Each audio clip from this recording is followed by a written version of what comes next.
Hey, everybody. Welcome back to the Son of a Blitch podcast. I'm your host, George Blitch, and I just had a thoroughly entertaining podcast that you guys are going to love. I got to sit down with the one and only Matty Nelson. For those who are not familiar, Matty Nelson works with Seekins Precision as well as Hat Creek Training Facility. And man, we just had a wonderful chat. Kind of went through the chronology of his lifetime, right? You know, where he was kind of born and raised, you know, how he got involved in being a Green Beret and some of his missions, some really fun ones, especially the Colombian story. And there is just a world of great knowledge that this guy has to share. He is truly an amazing man. Great human, great father, great husband, great soldier, great trainer, great leader. You know, he really exemplifies all those, wears a lot of hats, as you'll see in the podcast, and really just had such a great chat with him. He really embodies a spirit of just goodness. And man, there's something about him. Every time I ever see him on the videos and things too, I don't know, you just can't help but smile. Like, he's just a real positive guy. And, you know, he's done a lot for our country. He continues to do a lot, helping training and sharing his knowledge and leadership all across the board. So I really had a great time. I think you guys are going to really enjoy this podcast, this interview. And once again, thank you all for your support. Make sure you go down the links below to learn more about Seekins Precision as well as Hat Creek Training. And I think you'll be glad you did. Those are really some top-notch people, and you know, Matty's just one of them. So you guys enjoy this podcast. Let me know what you think. Leave a review at the end, and yeah, thanks again for all your support. Without further ado, here is the podcast with Matty Nelson. Y'all enjoy. Hey, Matty, how you doing today, man? I am fantastic. Thank you so much for this opportunity. I love been a fan, and I'm happy to be finally doing this in person. Great. Cool, man. Well, yeah, me too. I know we've been talking about it for a while, and you know, both busy guys, so it's cool that we get to knock this down. Look, I think, you know, I usually start at the beginning with everything. I think to give listeners a chance to hear a little bit about where you come from, you know, where you were born and raised, and just kind of, I know you kind of got into the outdoor lifestyle a little bit later in the life, but there was definitely, as far as hunting, but I know that was a part of your life with your family kind of early on. So maybe just kind of start a little bit, tell us a little bit about, you know, kind of the 101, where you're from, and, you know, some of the mentors in your life and how you kind of got involved with your, at least appreciation and loving the outdoors. And then we'll kind of thread this through to your military career and beyond. Okay. Sounds good. So yeah, I was born and raised in Utah. So kind of the town that I was born in was a pretty small town to start with, just a bunch of apple and cherry orchards. So like the road I originally, like my parents still have the house, was on a dirt road, but it's all built up now and kind of turned into suburbia, big metropolis from Salt Lake all the way down to Santaquin now. But so I grew up in a pretty small town, and my parents were avid outdoors people. My mom grew up in southern Utah in Blanding, racing around on horses and Jeeps down there. My dad grew up, you know, jamming through the what's now Draper, but back then it was like 3 dairy farms and just foothills into the mountains. So he grew up running around in the hills with his friends. And so all growing up, every time we had a vacation, anytime we had anything, they loved to be in the outdoors. So we went camping for, you know, 2 and 3 week periods at a time, a couple times a year. And it was always hiking or mountain biking. My dad's not a big motorized guy. It's too loud. You can't observe the scenery, which I used to really like, going up some of those big hills in southern Utah to mountain bike. Man, I used to hate that.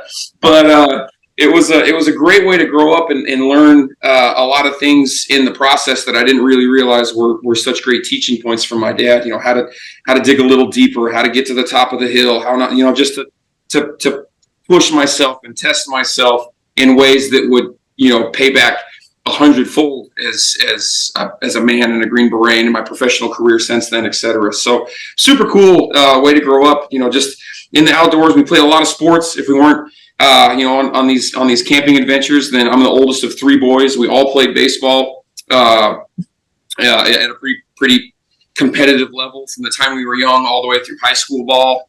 So I played on the high school team for baseball and basketball, which was a big deal for the high school then, which was a lot of fun. And again, just helped bleed into that work ethic, you know, that I never got to quit. Had to keep my grades at a certain point that was not the schools, you know, like, oh, you have to, you know, come to school and have a pulse and you qualify to play on the team. Like mom's rules were it's got to be a B+ or better, or you can't play, which is a big deal. So, yeah, had tried to make good grades and tried to play hard and quitting was never an option. If you signed up, then that's what you had to do, and you had to hoe to the end of the rope and fulfill your commitment. So that's kind of how I grew up, and it was a lot of fun. I had a really good childhood. I can't complain about it at all. So That's awesome, man. Well, then how did you end up after high school? You went and took quite a big trip over there. You went over to Brazil, working Jesus Christ Latter-day Saints. Tell me a little bit about that. How did that kind of start? Was that something you always had kind of in the back of your mind as something you wanted to do?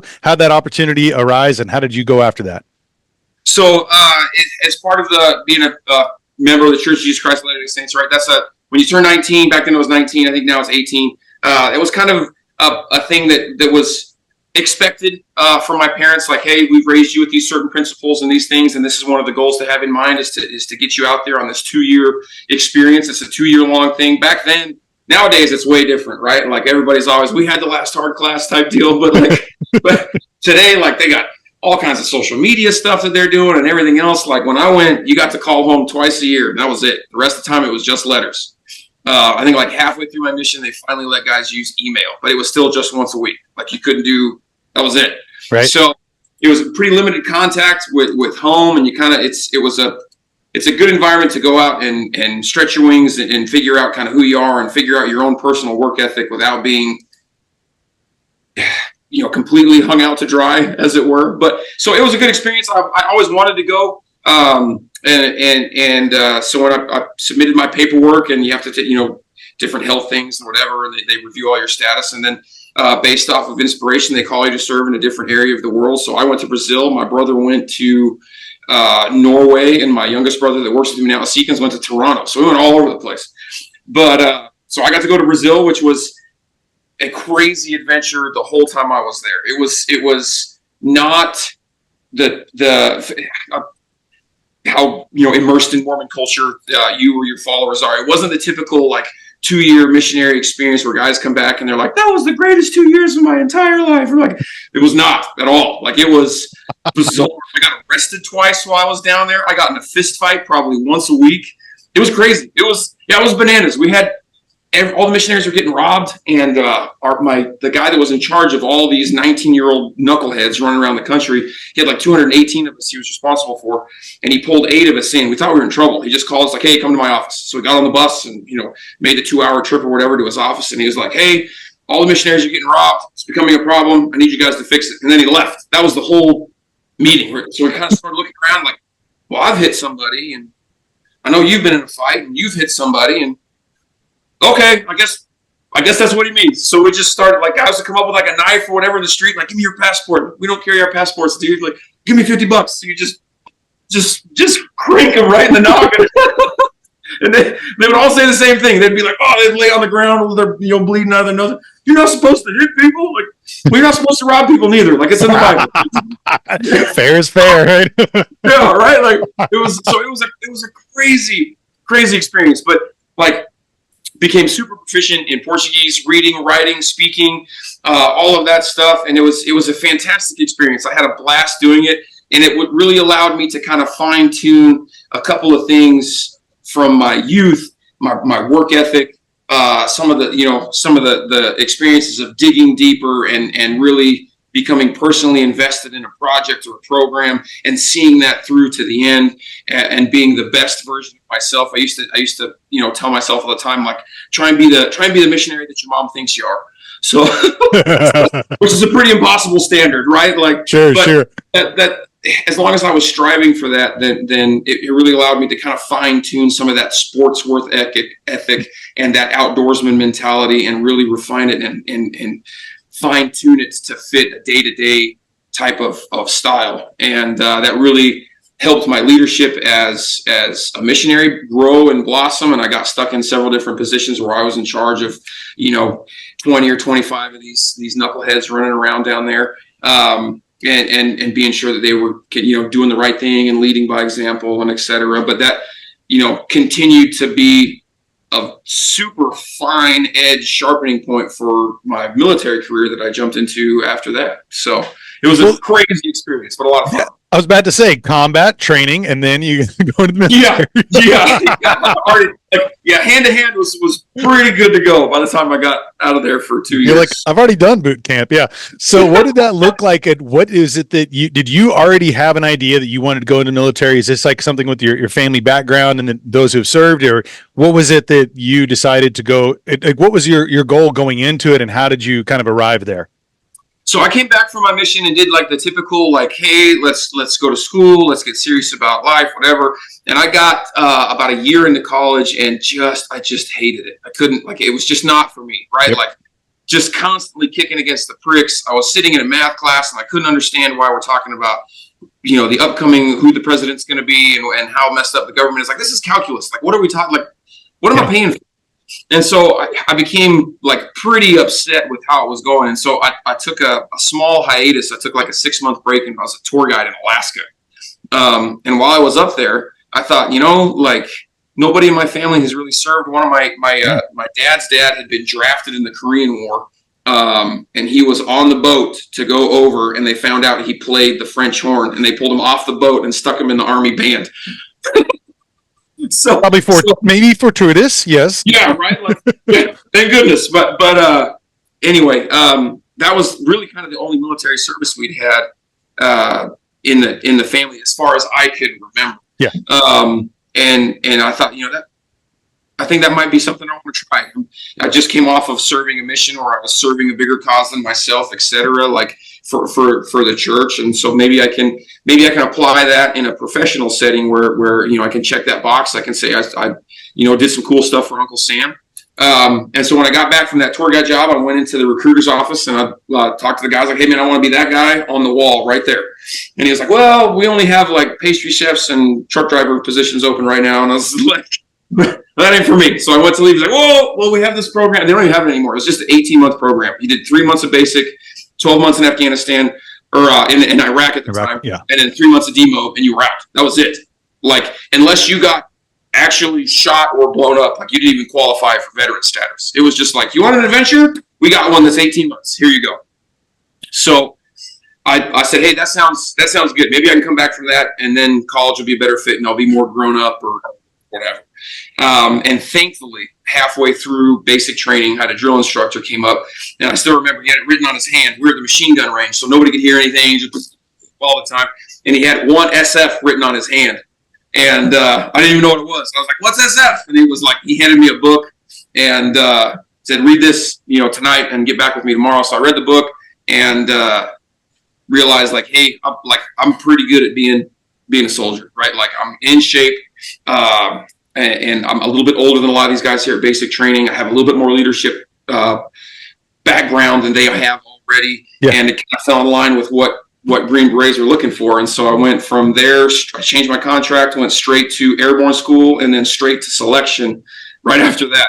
So just looked out for and blessed and lucky, but got all the way, got selected, which is, 21 days of suck. So... And then went straight into the Q course after that, which is normally like 18 months long for 18 Bravos and a little bit longer for Deltas. But like Bravos, Charlies, Echoes, those MOSs are about 18 months. But because I spoke Portuguese, I did the Bravo course and then skipped all of language. So I only went to the Q course for like a year and 3 months.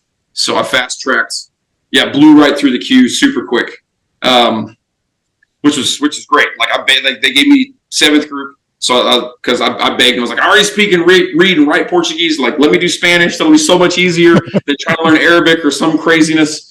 So again, like, just lucky. They chopped me to 7th group, and so I tested out a language and went straight to 7th group after graduation, and was fixing to get married and get deployed all inside like the next 2.5 months. So it was wow. It was a big deal, but yeah, a lot of fun. So tell me about this as far as when did you join the CIGS program there? And because that, I want to hear about that and how you kind of got involved. It was like initially a 4-month long course, right? You had some 600 dudes in there, but they found out you spoke Portuguese and they're like, we've got a mission for you.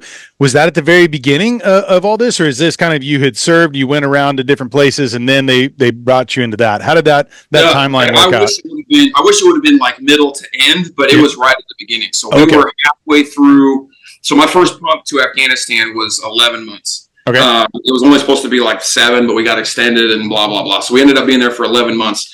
And and what year, what timeline is this? I was in Afghanistan every year from 2008 to 2013, like at some point every year. So this was right at the beginning. It was 2008. It was my first pump. And I was still brand new on the team. I was, the junior Bravo, just like keep my mouth shut, learn from the guys that had been there, that had already had multiple deployments already. So we're about halfway through this deployment, and the sergeant major and his B team guys like came out to the fire base we were at, which was not a very frequent occurrence, right? So they came out, he gets off, and he's immediately like, "Hey, where's Nelson at?" And I was like, "That's not good." I don't know what I did, but I don't know Nelson. Yeah. Yeah. So this is the same sergeant major. Like right when I showed up the 7th group, they were in the middle of their train up to go to Afghanistan, and they were almost all the way through. And so I show up to the company, like I didn't have orders, nothing. Like one of the 7th group colonels said, "Go look for a job. Don't wait to get handed one." So I went to this guy's company and I was like, "I hear you guys are the best. I want a job." And he was like, "Cool." Caused some headache because that's how I did it. But I was like, "Oh, Fulbert told me to do it. It's not my fault." Yeah. So, but the day that I reported to that company, they were doing a big full mission profile hit in the dark. And so the sergeant major comes out. I was like, "Nelson, can you drive this LMTV?" And I was like, "Roger that, sergeant major." So he walks off. First guy that passed, I grabbed. I was like, "I have no idea even how to start this thing.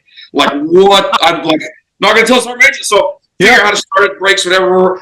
Long story short, the brakes on them are either like 100% or none. So we didn't have to hit the brakes for 10 miles out to this objective. I hit the brakes at the objective, throw the sergeant major out of the passenger seat, bust his face on the window, like break his nods. Yeah. So like off to a great start, right? Like, "What the shit, Nelson? I can't. What's going on?" You're like, "Sorry, sergeant major. Like, I'll just start pushing now. You tell me when to stop." Right? Like, so it was a pretty good icebreaker for me. And Sergeant Major Fields was the name. He was this little guy that was just full of fire. So he comes out to the fire base and he's like, "Where's Nelson at?" And I was like, "Oh man, like here we go again. We got to go through the whole like, yes, I broke your nods. I bounced your face off the window. Like, oh." And he's like, "Hey, you're going to go to Brazilian Jungle School. And it's called CIGS." And I was like, "Okay, sounds great. Like, whatever you need, Sergeant Major." And he's like, "You're volunteering to go." I was like, "Okay, sounds good." So I do a little bit of homework on it. Like we didn't have the same internet and connectivity in 2008 that we had there. So I started doing some big homework on it when I got home. And it's the Center of Instruction for War in the Jungle. And the abbreviation in Portuguese is CIGS, CIGS. And so I started doing homework on it. And the more homework I did on it, the more I was like, man, this sounds crazy. Like these guys are out of control down there. And so the whole deal was the SOC South General and Sergeant Major and some 2-star equivalent in the Brazilian Army were high-fiving each other. So they sent a couple guys to Ranger School, and they sent my ass to Brazilian Jungle School. So that was so they could high-five and be like, "Look at us, aren't we great?" So I got a call from the SOC South Sergeant Major 2 weeks before I left, and I was at Texas Roadhouse with my wife. Right, and my phone rings, and I was like, "I don't know who this is." So I answered. It's like, "Hey, this is a SOC South Sergeant Major," and I was like standing at parade rest in the middle of Texas Roadhouse in North Carolina, like, "Roger that, sir, yes, sir, yeah." Yeah. And he's like, "Hey, man, you can go down there and you have 2 choices. Like, you can get medevaced or you can graduate. That's it.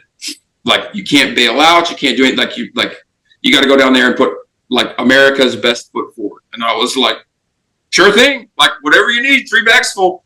So fast forward 2 weeks, I fly down there, and it was crazy.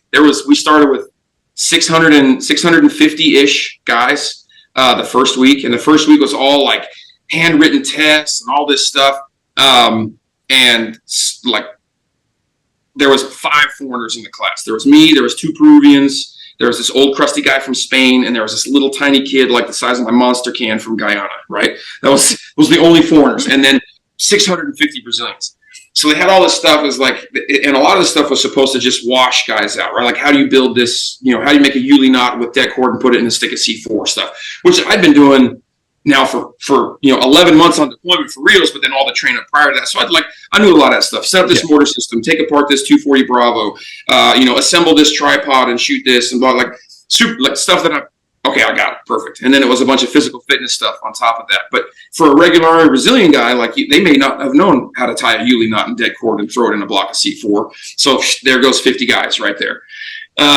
So there was like a specific time they had like certain blocks that you had to hit. So they had a 5-mile run, which the 2 Peruvians failed, and I'm pretty sure they did it on purpose because those jokers are just like Brazilians. They've been playing soccer since they were a fetus. They got lungs for days. Yep. Right? I think they were just like, we got enough jungle back home. Like we don't need to be here. So they failed the 5-mile run.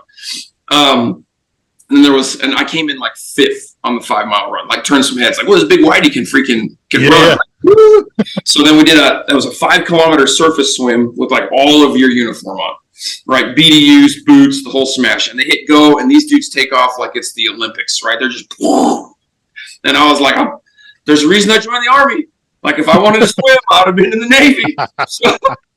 So it was terrible. So I finished dead ass last in the swim, like quite literally. I'd swim for a little bit and then roll over on my back and just do like the old like monkey airplane banana. You know, just like we're gonna make it. And it came in dead last. But you met the time, right? I did, yeah. I beat the time by like 4 minutes. I mean, barely beat it, right? That counts. But, yeah, made it. And then they had this crazy obstacle course that was, I mean, like it was right out of, like, picture a third world obstacle course, and that's exactly what it was. There was, like, sharp tin sticking out of the ground and rusty rebar coming out. I mean, guys were falling and just, you know, skewering their entire leg, just like, it was, yeah, crazy obstacle course stuff. And then they had an 18-mile ruck, and I came in first on it. And that was, like, there was, you know, every mile marker, they had 4 or 5 instructors with a clipboard, and you just yell your number as you ran by. So I was number 29 forever. You know, the whole 4 months of the course, I was number 29. That's it. So I'm running by like 29. And there was about 10, 15 guys that woke up with like, yeah, we're gonna stick with this dude. So we took off, and by the time we turned around and come back, there's only like 4 or 5 guys still hanging at the pace that I was keeping. And all these hundreds of guys, right? Yeah, we're blowing by, 400 guys. So now the instructors are like chirping, right? Like they're telling all the other students, like, if the American finishes first, this course is canceled. Like, we're done. Like, none of you guys will graduate. None of you guys will be jungle warriors. Like, we are done. And so I was like, going home early, man. Like, down and take off. And there was one guy who was number 28. We hung together the whole course. And he was this young kid, super in shape. He was almost as tall as I was. And he made it all the way to like 15 miles. Then his hip flexors finally gave out because he had used like this huge water jug to make weight and just dumped a bunch of water out. So his every step was like, so at like 15 miles, his hip flexors were like, nah, I'm out. And so I was like, I started to pull away. I was like, come on, man, like let's make it close. You know, like, I'm still gonna beat you, but let's make it close. Yeah. And were y'all checking weight along the way, or is it just at the beginning? It didn't have any weight along the way. They didn't even have any at the beginning. It just had it at the end. So it was like 45 pounds dry. So I made sure I had 50 pounds in my ruck. Sure. And so I rolled in, and they weighed it like 4 or 5 times because I beat everybody by like 2 or 3 minutes. I came in first by a long shot. And those sons of bitches, they didn't cancel the course. So Of course not. That was just inspiration. Yeah, right. But the kid from Guyana he had to do like a 50-meter swim underwater, and he couldn't put his face in the water and swim, so he bailed out. And then the first day of the second week was land nav, and the old Spaniard guy slipped off a log, landed on the handle of his machete, and broke a couple of ribs. So he couldn't carry his ruck, so they were like, "Hey, man, you're done. Like, love you, but you're out." So it was just me, and like by the time we finished that first week, there was about 375 of us left. And by the time they finished land nav, they had whittled it down to about like 275, 300, somewhere in there. And then 4 months later, when we graduated, there was 62 dudes. That was it. So it was insane. It was super. How was it? 4 months, or was it longer than that? What was that? And then what was like after that? What was your transition back into redeployment or back home? What did that look like for you? So the school was 4 months long. And they started with like sleep dep and food dep like day one. So it was a little bit different than military schools on the U.S. side, right? We learn a task, we learn skills, and then they deprive you of food and sleep. Right. And you have to recall those skills and tasks that you learned or mold them to fit the scenario that you're in. But you're supposed to have them kind of in your brain, right? Before you go and get put in those adverse conditions. So they start with adverse conditions right out of the gate. No food, no sleep. So for 4.5 months, I slept like 2.5 hours a night. That was it. So like guys, like we were all completely messed. I mean, just trashed, messed up. You know, like when I got home, I fell asleep talking to my wife, like in the spaghetti, like mid conversation, just out. You know, like I was screwed up for months because of the sleep deprivation alone. It was bizarre. And then you never drank purified water. Like we all had like the little tablets and everything you put in your canteens, but you couldn't drink your water during the day because that's a weakness for those guys. So they'd come by and shake your canteens. And if you had slosh in your canteens, you got a negative assessment. You can do the math, right? 275 guys down to 62. You didn't get very many negative assessments and you were out. So everybody carried around like clear surgical tubing in their front pocket. And then anytime you crossed the river, you're just like, you hoped you were one of the first guys across. Cause if not, if you were, 25th guy in line, you're just sucking mud, just so like no purified water. Like I don't even want to know what I have crawling around. I was going to ask, have you run the tests? I got back and they were like, hey, like we need to get your shit spun and do a bunch of stuff and see what you got. And like it immediately went from like brag to somewhere else. And they were like, just don't worry about this. Yeah. You don't want to know what's going on. The statute of limitations on suing any of us for this is over. You've already signed up. It's done. You're part of Anaconda somehow. I don't know. Yeah. Yeah. It broke all the rules for US stuff, right? Sure. Like they sent me down there alone. Like you're not supposed to travel anywhere by yourself. Like you're always with the battle buddy team. You're doing something, right? I mean, they kicked me down there alone and they were like, hey, we'll see you in 4 months.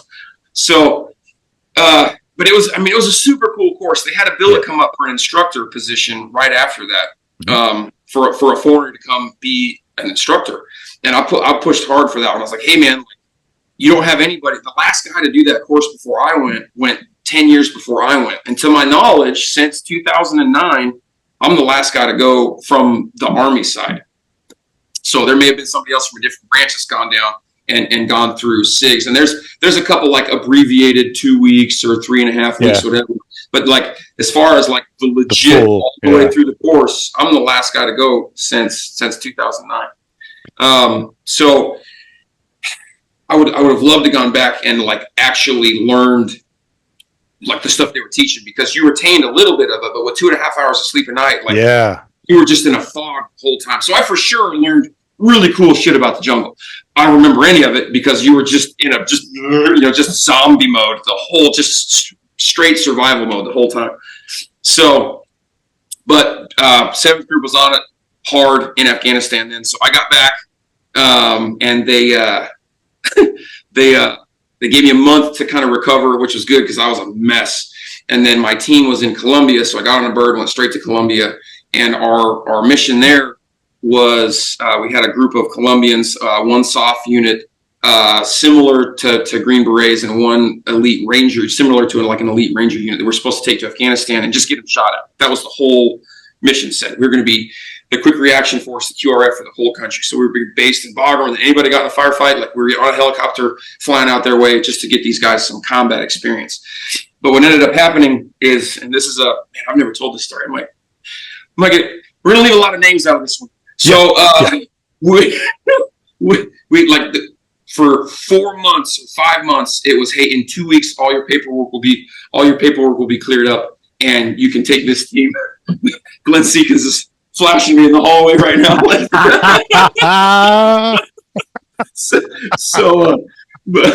but timing, love it. Yeah, right. Nailed it. I'm going off. So for 5 months, it was, hey, in 2 weeks, your orders will be approved. You guys take them to Afghanistan. And what ended up the delay was the Colombians wanted the same SOFA agreement that the Americans had in Afghanistan, which means if you go over there and you get in trouble, they bring you back and they try you in the States. You're not subject to Afghanistan, right? And Afghanistan was like, absolutely not. Like America came over here and started this whole smash, so like we'll let them have it, but nobody else gets it. So, but it was this big kerfuffle of paperwork, 2 weeks. So for 5 months, we had no op fund.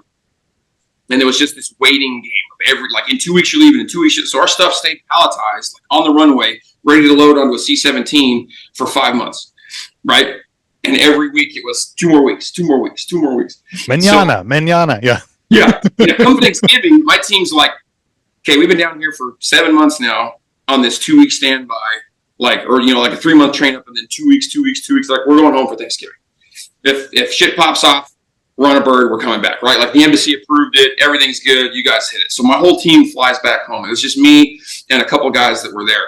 And they took a little bit of a vacation while they were there. That's why we're leaving names out of it. But as soon as they left, the embassy calls, so the talk phone starts ringing, answering. It's like, hey, the ambassador and his 4-star, like a 4-star general, and then the Colombian's counterpart, 4-star guy, I want to come down and see like a demonstration of your capabilities.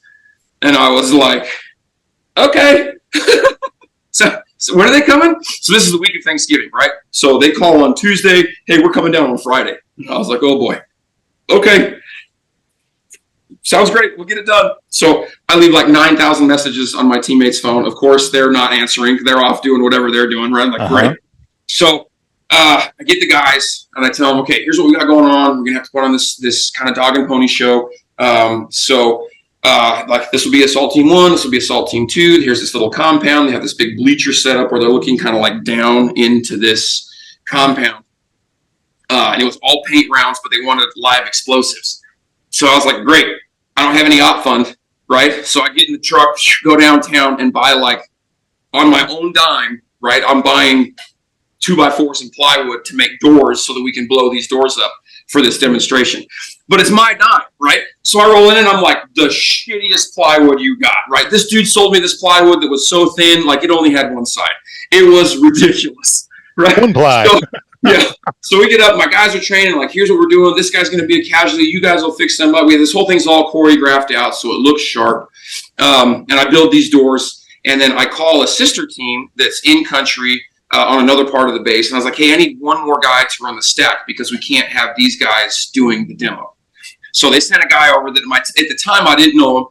We became real good friends after this because of kind of what happened. And then we rubbed shoulders on a couple other deployments and a couple different things, but super, super cool dude. But so keep in mind, right? Matty Nelson's entire Green Beret career is graduated Q course, got the group, went straight to Afghanistan, wrecked shop in Afghanistan, doing just direct action stuff, went to Brazilian jungle school, got a month off to get some sleep. And now I'm in Colombia doing this event for the ambassador and a couple of 4-star generals on both sides of Colombian America fence, right? So I've never built wraps, like I've never built door charges that weren't for like big metal Afghanistan doors. So I build these flex linear charges, which is like a sticky tape roll up charge. And in Afghanistan, to blow these big gates and hinges off and stuff, you do 5 80-inch pieces of deck cord with kickers at the top and the bottom and a kicker for the lock in the middle. So it caves the door and the lock, and then the rest of it just pushes in. But that is, like, for people that don't know this, 5 80-inch pieces of deck cord is a lot of explosive.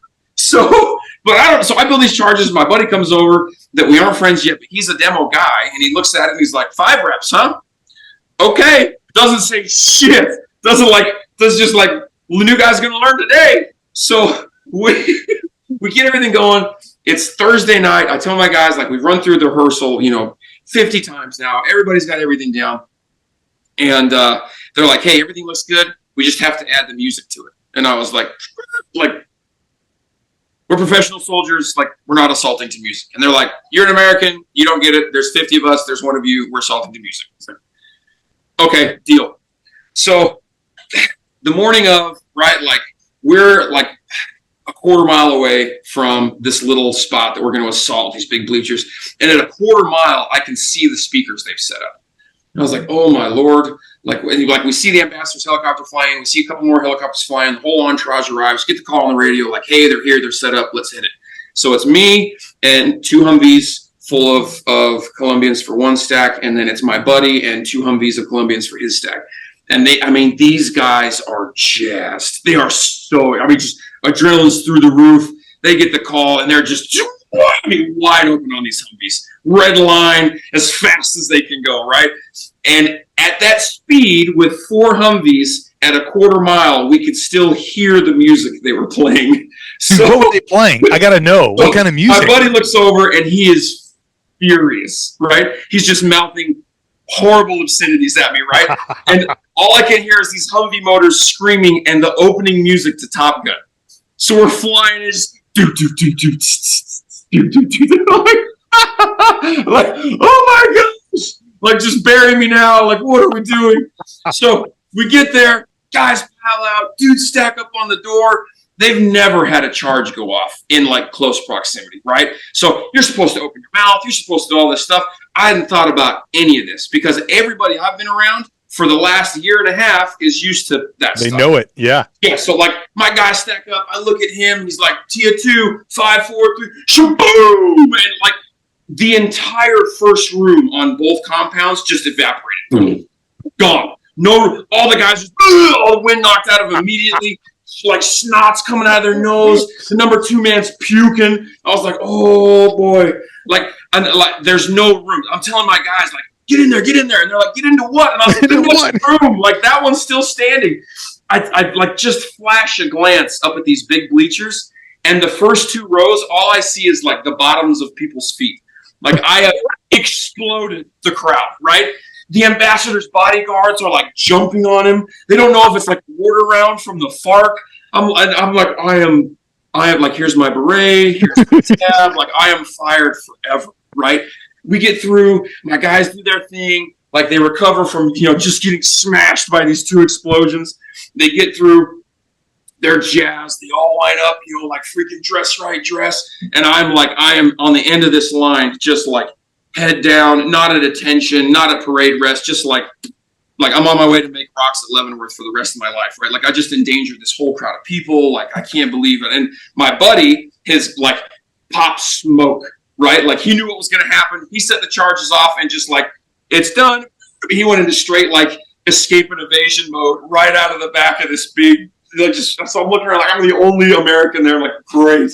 So I'm just like, ugh, I'm toast, right? The 4-star general from the American side happened to be from the Air Force, and he was a dentist. So he hadn't been a practicing dentist for a while. He was obviously in the administrative or whatever, but he had no idea what was supposed to happen. Like the ambassador got evac'd and exited by his crew of bodyguards. So it's this Colombian 4-star, and he's shaking everybody's hand, kind of muddling through his Spanish, and he gets to me, and he like his head is all he's got splinters in his face, like he's bleeding, and he hands me this coin. He hands me this. That's what we like to see, Sergeant Nelson, and then like stumbles off, all like just blown to pieces. And I was like, what just happened? Like I cannot believe I got away with this. Oh my gosh! Like I was in, like thank goodness, because I would have been like so just. Whew! But that was like your Brazilian jungle school straight to this. That mission got canceled after I blew the ambassador up and this 4-star general and their whole like Colombian entourage with enough ribbons to have a hinge on it, just smoked the whole crowd. And then that mission ended up getting canceled like a month later, and I got pulled out of country, and we ended up going back to Afghanistan just by ourselves without that unit. But just oh man, yeah. I don't think I've ever told that story before on a. Oh my gosh, I am so glad you have. I feel like I'm dehydrated now though. Oh my goodness, that was amazing. Thank you. Thank you for sharing that. That was a fun one. But so I need to know, like, how did you obviously you did sniper for like I think 7 of the 10 years that you were out there, right? Like yep. Because obviously that translates into some of this training and the things you got going on now over at Hat Creek training. And then, obviously with working with Seekins. And I know that was kind of around that timeline of 2018 after SHOT Show that you kind of got introduced there. What was your timeline where you left and you were coming back home? And then what was your kind of period of time to where you ended up working then with Seekins and getting that call? Like, I'm just curious about the transition out and then, into civilian life and kind of how those merged and what that was like for you. Were there some challenges? And, you can kind of tell your story as it is, but those are some of the things I'm kind of curious about with that. Yeah, it was an interesting time. There's a bunch of details we won't go into, but like, sure. I mean, the being the Mormon guy, like a seventh group, right? If you didn't drink and screw around, they sent you everywhere. So I was gone like 320 days out of every year between deployments or stateside training or whatever. And I'd been to sniper school pretty early on. I got lucky to go pretty early on and took shooting semi-seriously at distance after that, but then really got into it. The last 2 years I was in the SIF unit, which since got evaporated for whatever. But like those last 2 years, all I did was skydive and shoot long distance. Right, got super serious about it. And then started taking instructional classes and got serious about shooting with Brian Morgan in Florida at his range that he had there, and was lucky enough to get picked up by him as a part-time instructor. So when I went to get out, that was really like I have such a great wife and just such a stand-up lady to run everything at home for 10 years while I was in the military, gone 300 plus days every year. Somebody that is just knew what she was about, knew what she was doing, had 2 kids while I was still active duty, raised them. Like I was almost more of a hindrance when I was home because I was disrupting her schedule. Right. but that was really the only thing that she ever asked for. And we sat down and said, hey, we're right at 10 years. I made rank real fast, partly because I was SF, but also partly because I got to do some really neat things because of never saying no. So my packet, as far as my resume went as a soldier, was stacked. Like I looked really good on paper. So I was at 10 years and I had a packet at the E8 board. So I was looking at getting picked up as master sergeant, and then I would be maybe 24 months more on a team. And then the next 8 years to retirement, I would not be doing Green Beret stuff anymore. I would not be being a force multiplier and linking up with indigenous forces and teaching FID or whatever. I would be, hey, you're in charge of the motor pool kids, and then we'll try and get you back in as a first sergeant for another support position, and then maybe you can run one of the S shops as a sergeant major. Maybe you get a company, maybe you don't, but your days of being like a real Green Beret are done once you're done with your master sergeant. So I was only looking at a couple more years at most of doing what I really, really love to do. So I had some real big, long talks with the wife, and we decided like, hey, like you're young enough now, like you're going to run out of luck eventually. I've been, stepped on an IED, got blown to pieces, lucky enough to walk away with everything. That happened in 2011. Been in a lot of firefights. I was eventually going to run out of luck. And so we decided, hey, it's a good time to get out. So we punched at 10 years, which is terrifying. I was walking away from a really good paycheck as a Green Beret with all the special duties pay and guaranteed retirement if I did 10 more years. And so we're kind of walking away from all that. And so I got a job contracting for the Air Force, teaching their soft pipeline ground crew and pilots how to do Army stuff, land nav, pistol carbine instruction, offensive driving. So it was a fantastic job. They paid me to shoot their ammo and crash their cars and run around in the woods. It was a great transition job. But through all that, I was continuing to work for Brian at his range in Florida, and he had moved out and bought this land here in Idaho and started to establish Hat Creek, and was looking for a way to get me out here. And the job with the Air Force was super fun, but it was starting to, the sparkle was starting to wear off, and I was realizing like, hey, this isn't a gig that I can, it's just a contract. It's going to dry up. We're going to have to go hunt another one. Do I want to just keep hunting contracts? I was still, out of the house quite a bit. So we were looking for something that would be a little more stable, a little less travel, a little less time away from home and the kids.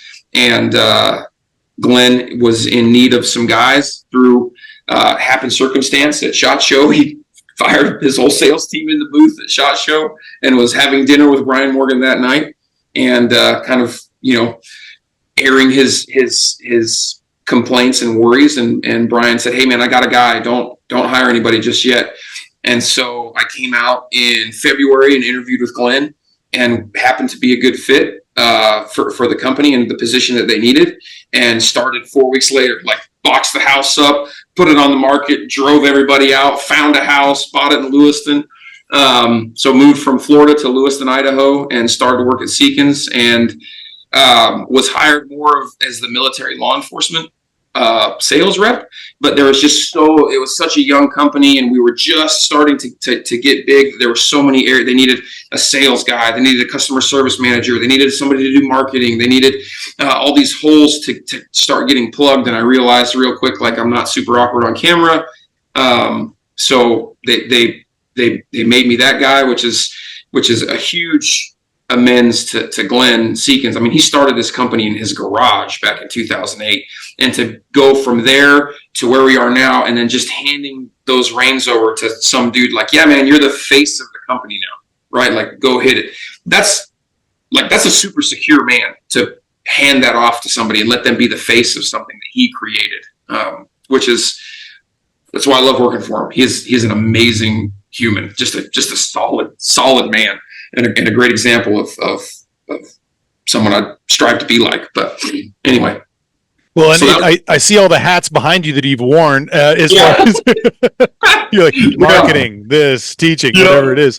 Well, the general joke is, like, I come in with 5 things that I have to get done today, and I don't get to any of them because 15 things come up that have to get done today. So, well, it sounds like, I mean, your background, it really does make you perfect for that. And whenever you have organizations where you lean on people to build their own leadership skills and build the team around you, like you said, it does take a special person to go ahead and kind of let go of the reins and let the people do it. But it's amazing what can happen when you have that kind of organization. I mean, look at the growth. Seekins has just blown up, and what is it? 6 years now too. And like you said, from the garage to what it is now, it is. I use Seekin rings all the time. I don't have a rifle yet. I will at some point in time.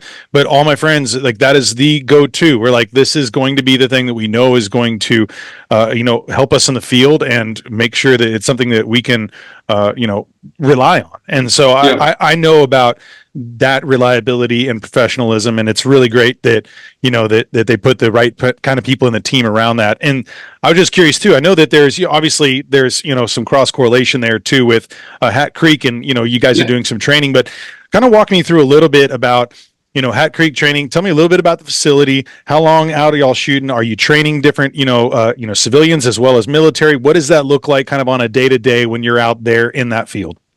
Yeah, so Hat Creek is owned by Brian Morgan and his wife Misty Morgan. They're a fantastic. I mean, they've been second parents to me, right? Like grandparents to my kids. They're awesome humans. I love them to death. But Brian's been teaching tier 1, tier 2 soft units for 20 years in long range instruction, which is a funny story how he got there. Like, him and his brother had a huge construction company. And he's been a competition shooter since he was 12, right? I mean, just started at a young age, loved to shoot.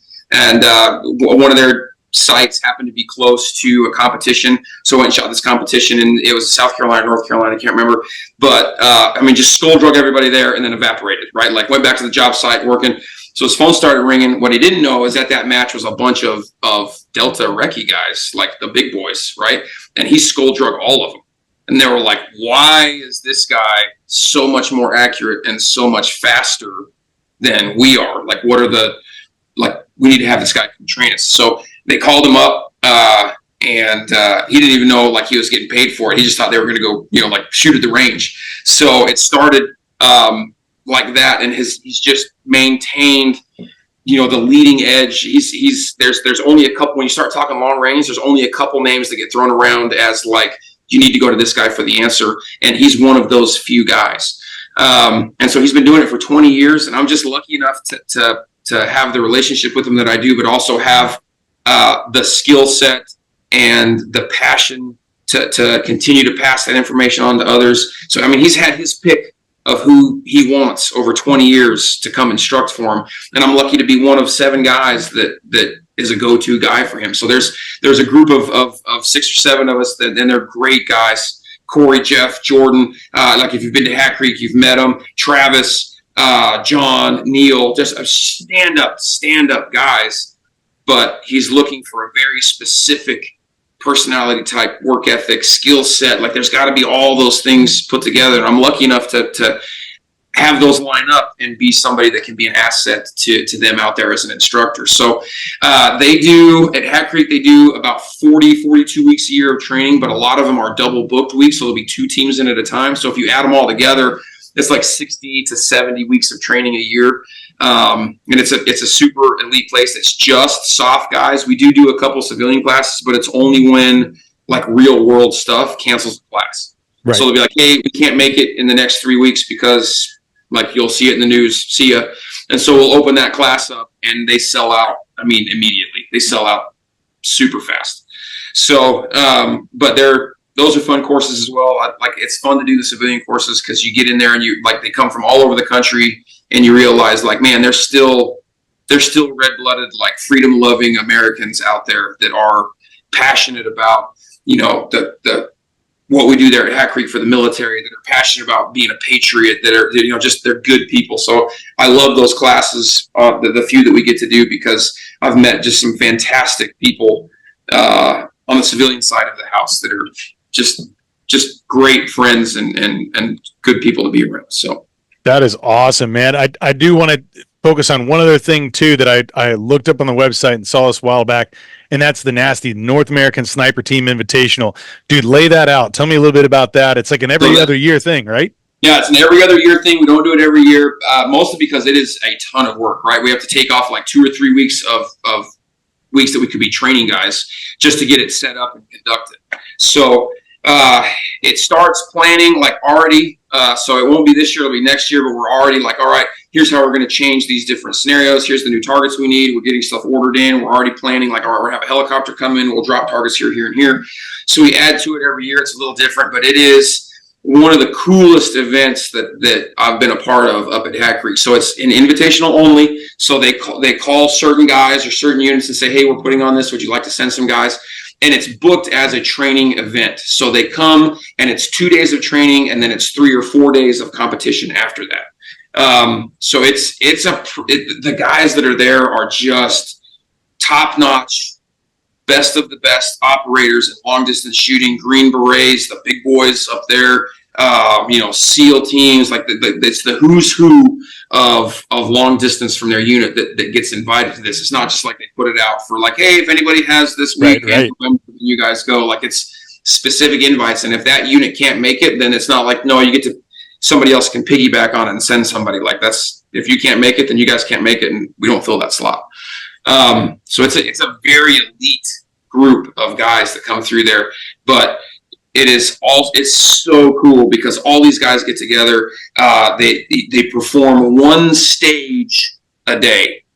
So this last one we did was one stage a day, and then each team had one night shoot. So the stages in and of themselves had 30 different targets from 10 to 18 different shooting positions within the stage. So there's a huge physical movement to get from point A to point B and finish the stage. But then along that, you have to carry all your ammo. You have to carry everything you're going to need. You can't just like cache stuff or leave something or pick it up later. Like the rule is if you need it that night, then you got to carry it during the day. So if you had that night shoot at night, then you had to carry your pistol all day. We wouldn't let them like, oh, let me dump it here. Like once it's dumped, it's dumped. You don't get it for the rest of the day. Right. So it's super fun and just excruciatingly physical. Like the stage that I ran was stage 3 at Hat Creek, and you gained and lost 2,500 vertical feet in 4 miles. It was, I mean, unbelievable. Straight up, shoot across the top, straight down, shooting on the way up, shooting across the top, shooting on the way down. All a timed event, 4 miles, 2,500 vertical feet up, 2,500 vertical feet down. Like just a crusher.